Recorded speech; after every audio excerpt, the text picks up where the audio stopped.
Welcome to Education Forum. I'm Herman Badillo, Chairman of the Board of Trustees of the City University. The improvement of education affects all New Yorkers. This program will focus on the key educational issues and challenges before us all.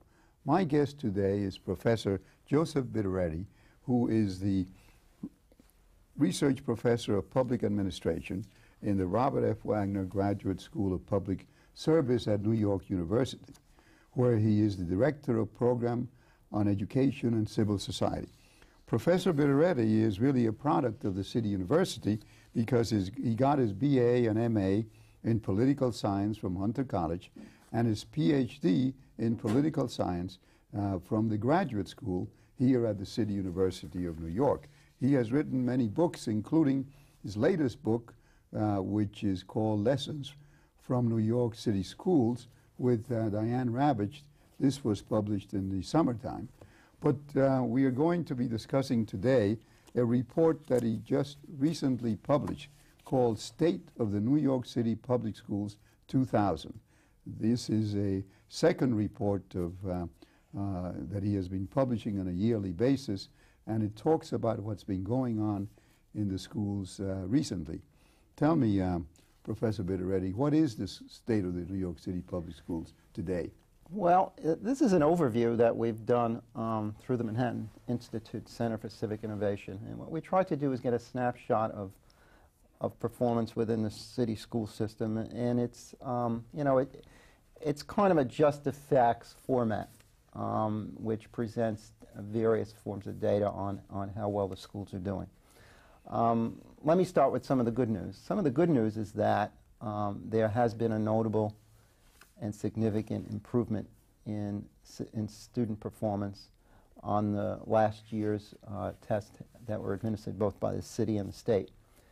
And this is across the city, across all grades, in every district in the city. And across all ethnic groups too? Yes, across all ethnic groups in terms of improvement. However, when you dig a little deeper, you find some other patterns that are a little more disturbing. First of all, only about 60% of the kids in New York City now are reading at what is considered an appropriate level. 60% are not reading at an appropriate level, and about 70% are not performing proficiently in math. When you dig a little bit deeper, you find that the test scores for African American and Hispanic students are much lower, and you find that there's a disparity in performance between, you know, whites on the one hand and minorities on the other. All right, so tell me this, because the breakdown by ethnic group is very important. If you just take the white kids, so-called, alone, are they reading at grade level? I would say, yeah, probably a majority of the white kids are reading at grade level. So what you really are saying is that the black and Hispanic kids are not? Black and Hispanic kids are not reading at grade level for the most part. Yeah. Basically, it seems to be generally it's the white and Asian kids do very well, and the black and Hispanic kids do not. When you go beyond the elementary and middle schools and you look at what's going on in the high schools, I think that the data is even more telling, because there's a pattern there now that's existed for over 10 years, which shows that about half the kids are graduating within 4 years. When you look at the data, again, based on race, you find that about 70% of the whites and Asians are graduating on time, and less than 40% of blacks and Hispanics are graduating on time. Yeah. And when you push and that is really tragic, because it means that if 60% of the black and Hispanic kids in New York City are not really getting a high school diploma, they are doomed to remaining in poverty, both financially and intellectually, for the rest of their lives. Now, you point out that some of them go on after the 4 years to get a diploma, but many of those diplomas they get afterwards are GEDs. I mean, they're not really high school diplomas, so that for practical purposes, the 60% figure is a permanent figure, isn't it? Yeah, about 20% go on and get a diploma by the age of 21. But the kids that get GEDs are not the kids that go on to college. And you know, the story of New York has always been an interesting pattern where people have been able to pick themselves up by their bootstraps by getting, one, a decent education at the elementary and middle and high school level, and then being able to go on to college, money to the City University, as you and I did, and get a college degree and then go on to professional careers. A lot of these kids are not going to be able to do that. You also have to keep in mind that graduation standards are getting tougher. So by the year 2003, it's going to be increasingly difficult to get a high school diploma in New York City. About 16% of the kids now have passed the biology Regents exam, which will be a requirement. Kids are going to have to pass a Regents exam in 5 areas by the year 2003, and if they don't, they won't get a high school diploma. Well, the figure you mentioned is really frightening, because it's not 60, it's 16%, is that right? That's right. So that if by the year 2003, if all the high schools will require that you pass a Regents diploma, then the figures will be even worse than they are today, Yes, right? that's true. If they maintain the level of standard that they said they're going to maintain, if they don't water down the standards and keep the tests as rigorous as they said they were, that's what may happen. Is there any evidence that they will be lowering the standards?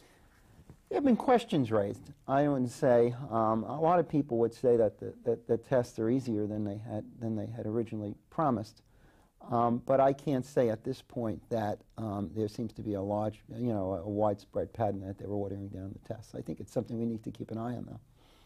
Well, the figures that I have shown indicate that students are passed along from grade to grade.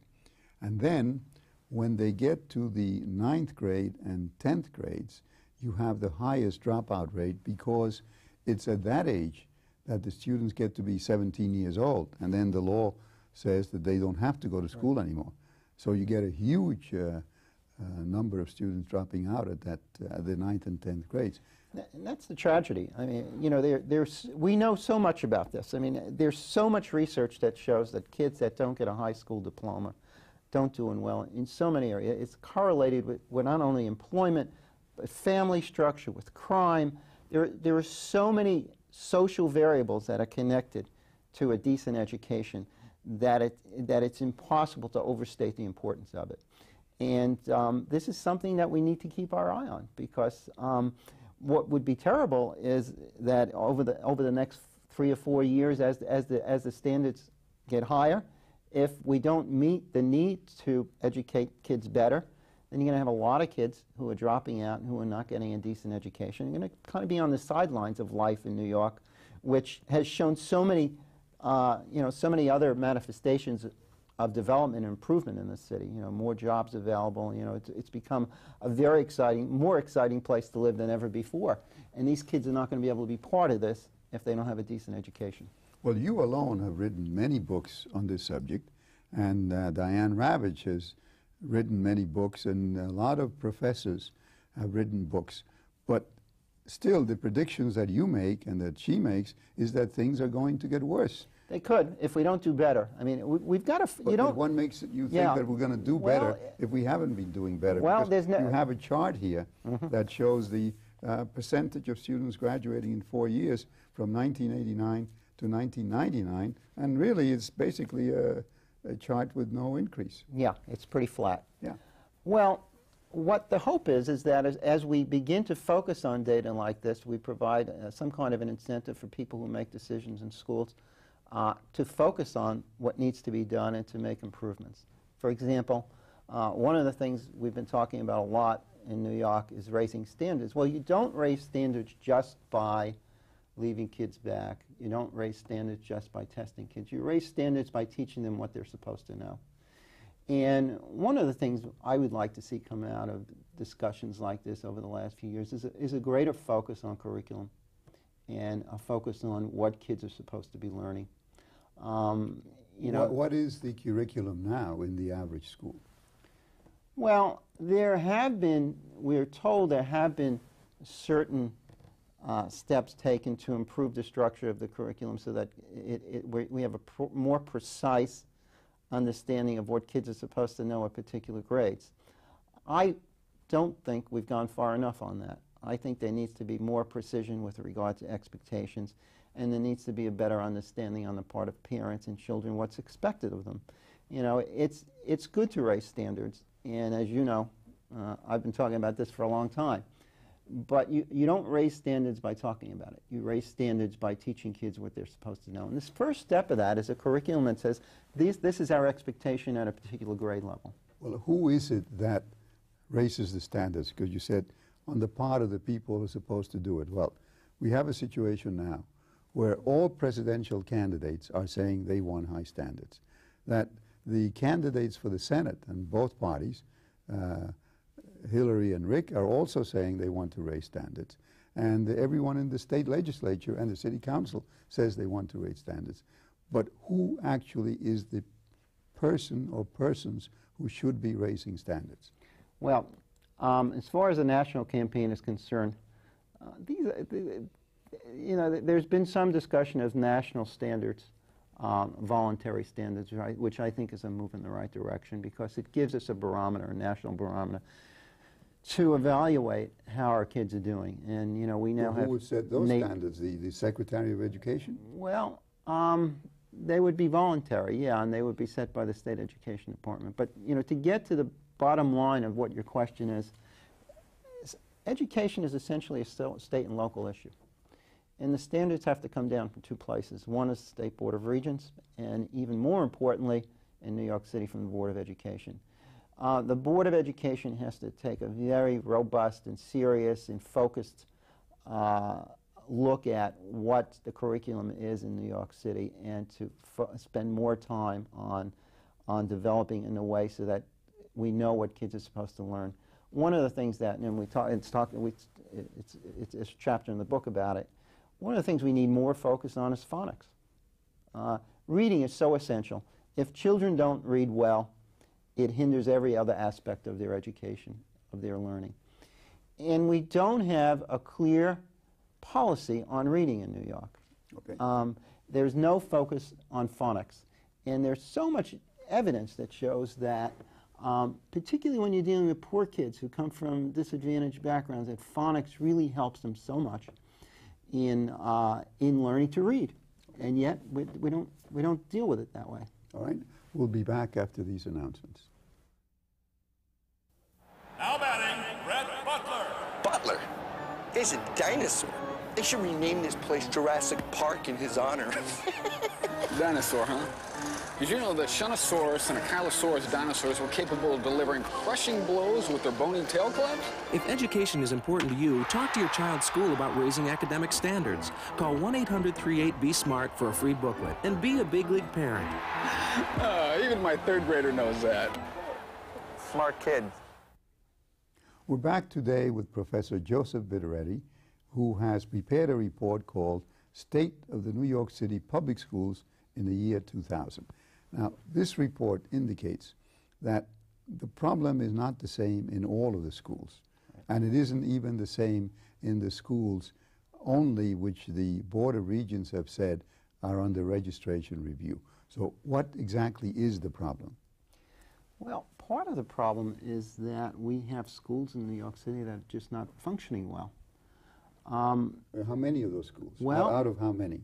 According to the state, if you look at the state SIR list, you get the impression that, well, right now there are 105 schools on the state SIR list, which is, the state says are failing schools. All but 8 of those are in New York City, okay? Which is a profound statement in itself. However, one of the things we did is we looked at we focused on the elementary schools and we said, well, what does it mean to be a failing school in New York? We found that 30% of there's about 677 elementary schools. And we found that 30% of those kids have less than 30% of the kids reading at an acceptable level.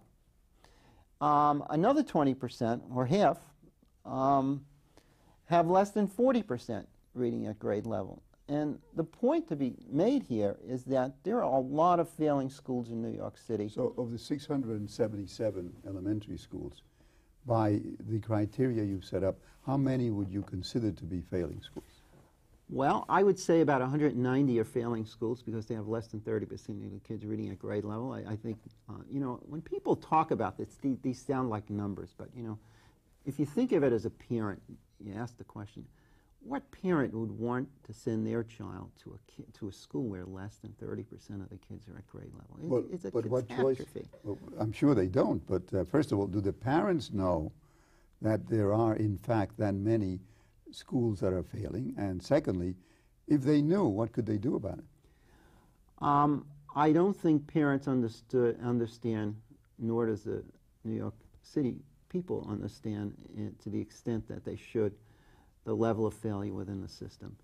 And what we hope to do with a report like this is to kind of sound an alarm and say, you know, we have a very serious situation here where kids are being stuck in chronically failing schools. There's another 20% of the schools that are in the danger level where you have, you know, about 140 of them, and this is just elementary schools. We're not talking about middle schools, where less than 40% of the kids are reading at an acceptable level.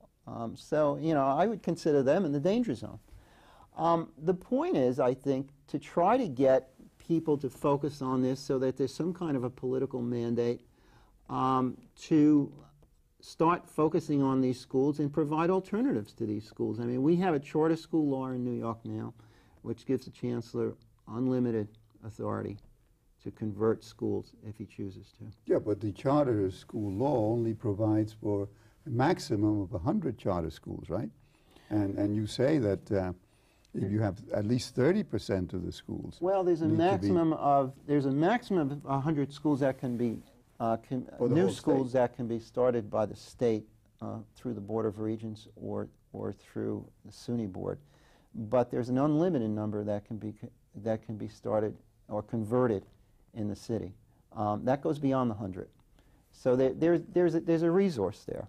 Well, is there any indication that Chancellor Levy intends to convert public schools into charter schools? I think he's sent some signals on this, and he has now agreed to review proposals from some private corporations who have a demonstrated track record of starting and running schools in inner city communities in a successful way. Well, it's not clear yet how many schools he's going to let this happen, and we keep hearing speculation, anywhere from 5 to 25, and there really isn't any certainty at this point. I would encourage him to charter as many as possible, and this doesn't mean that you should give a charter to any group that comes along, but I think we need to have a serious review process whereby if you have a group like the Edison Project or KIPS Academy, who has demonstrated, as you know, some extraordinary success with the same inner city communities that these schools are failing in, that we need to give them a chance to do that. But why would Chancellor Levy do that, or the Board of Education? Because would not that be admitting that they cannot fix the schools, which is what he's supposed to do? If he sets up charter schools for 30% or 50% of the schools, this is what he's supposed to be doing. I think what he should be doing is finding whatever way possible to educate kids effectively. And if one way of doing it is to get kids out of failing schools, which I think needs to be done as soon as possible, then it's to his credit that he does it. And this doesn't mean that in setting up charter schools or bringing in private entrepreneurs who have, again, I will emphasize, who have a track record, it doesn't mean that if you do that, you should neglect the other schools. I think that he needs to also focus on improving the rest of the schools in New York City, which I think he wants to do.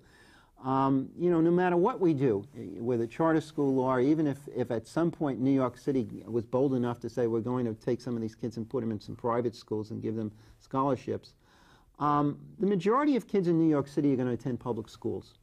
And you can't get away from the fact that you need to come up with ways, such as what we were talking about before, whether it be curriculum reform, a focus on phonics, or working with programs, again, that, like Success for All, that have a demonstrated record of success, that he needs to continue to do that. He needs to focus on that. But it's not an either-or thing. I think that What's troubling about what we found in this report is that so many kids are in need of immediate relief. You know, these are the kids who have been going to schools, who have been on this SIR list year in and year out, and we keep saying, be patient, things are going to get better. Okay, but my question still is, the figures indicate that the school system is working for white kids with the abominable curriculum that you say exists. Why is that curriculum not working for the black and Hispanic kids? I think this is a very complicated question, I think. I think that white kids tend to cluster in certain school districts. You know, if you look at District 2 or District 26, you see they're clustered in certain school districts, and some of it is what's going on in the district. You know, you can't deny the fact that socioeconomic circumstances has an impact on child performance. We know that. So it's not the curriculum only, it's only the conditions there are in the social neighborhoods. conditions, but the other thing to keep in mind is, and you know, the data which we cite on minority kids in New York City, you can cite on almost any city across the country, okay? So this is not a New York City specific problem. It's a national phenomenon. The problem with focusing on that data is that it's become an excuse for failure. And it almost becomes a rationale for economic neglect, so that you leave kids in school and you say, you know, that's the best we can do. And what's encouraging and refreshing about looking at some of these programs like KIPP or Edison, or, you know, community schools, or even a lot of ordinary public schools in New York City, is that they've demonstrated that there are ways to mediate the effects of poverty and social circumstances, so that kids who come from poor backgrounds can learn, and can learn to read. Okay, but the problem is that programs like KIPP and others can do it in a bad neighborhood and show that the students can learn, which proves that everybody can learn. But the difficulty is, how do you duplicate and replicate those programs? Because every program that has been tried is successful within its narrow boundaries, but as far as I know, there has been no program which has shown the capacity to multiply itself. Exactly. Because it's New York City Public Schools has not tried to do that. I mean, I've talked to the chancellor about this, and I think he was equally shocked when he looked last summer.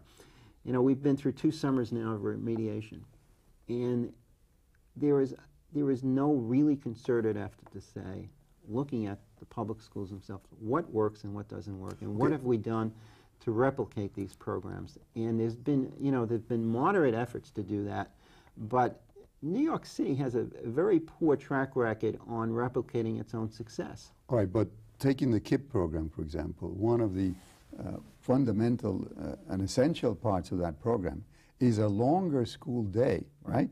And a longer school year, yes, including Saturdays. What do you think is the likelihood that Chancellor Levy or the Board of Education could get such an extension of the school day or the school year in New York City? Well, I think it becomes more likely when there's a political will to do it. And the thing that's the reason why these experiments are important, and they're important to have in a very visible way, is they point to a direction where we can succeed. But the political will, you mean the political will to take on the union, is that it? Yeah, yeah. You know, maybe the union would not oppose a longer day. Maybe there's a way to deal with that. I mean, you know, we can't sit here and negotiate the contract, but I think that what people like myself can do is 2 things. One is we can point to the failures of the system to create what some people would call a sense of outrage, and we can point to ways that other people who've intervened in the school system have succeeded. And as long as we can point to a way to succeed, it becomes very difficult for decision makers to accept, you know, the constant failures. Well, now we have, I believe, with KIPP, with other programs, we have shown that it is possible to Right. succeed. Right. Not over and over and over, but at least in several instances. So now the thrust should be to enlarge those programs and bring them about in the other 30%. I agree. I think that they become the various models that to look towards of success. and they're all a little different. There's no reason that a lot of the things that they do at the in their schools can't be replicated in other schools. And the more their success becomes apparent, the more difficult it is to keep doing things the other way politically. And that's what we need to do. Okay, thank you for being with us Thank today. you. Right.